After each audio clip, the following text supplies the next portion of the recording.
నమస్తే, నేను Priyanka. STV news కు స్వాగతం. ముందుగా ముఖ్యాంశాలు. నెల్లూరు జిల్లాలో టీడీపీ వైసీపీ మధ్య ఘర్షణ, పలువురికి గాయాలు.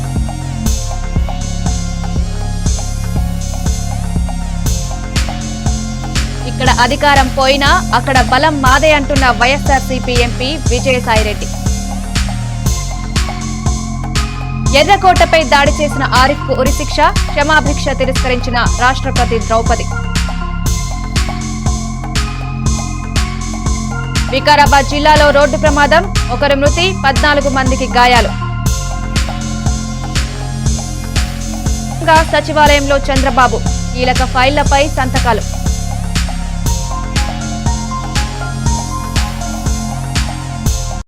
వివరాల్లోకి వెళ్తే, శ్రీ వెంగమాంబ పేరింటాలు అమ్మవారి దేవస్థానం, నర్రవాడ గ్రామం, దుత్తలూరు మండలం, శ్రీ పొట్టి శ్రీరాములు, నెల్లూరు జిల్లా. బ్రహ్మోత్సవముల ఆహ్వానము. జూన్ 23వ తేదీ ఆదివారం నుండి జూన్ 27వ తేదీ గురువారం వరకు. జూన్ 23వ తేదీ ఆదివారం నిలుపు, పసుపు గంజు కార్యక్రమం మరియు సంతానం లేనివారు వరపడుట.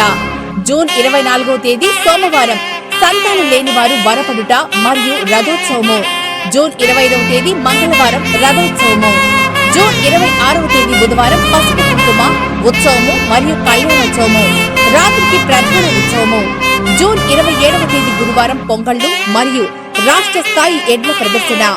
బ్రహ్మోత్సవముల సందర్భంగా ప్రతిరోజు సంగీత, సాహిత్య, సాంస్కృతిక కార్యక్రమాలు కలవు. ఆలయ ప్రధాన వ్యవస్థాపక ధర్మకర్త శ్రీ డాక్టర్ తుమ్మల వెంకట సురేష్ బాబు గారు మరియు వ్యవస్థాపక ధర్మకర్తలు పచ్చవ వెంగయ్య గారు, పచ్చవ వెంకటేశ్వర్లు గారు, పచ్చవ కరుణాకర్ బాబు గారు, వేమూరి ముసలయ్య గారు మరియు అమ్మవారి సేవలో కార్యనిర్వహణాధికారి శ్రీమతి వెట్టిగుంట ఉషశ్రీ గారు.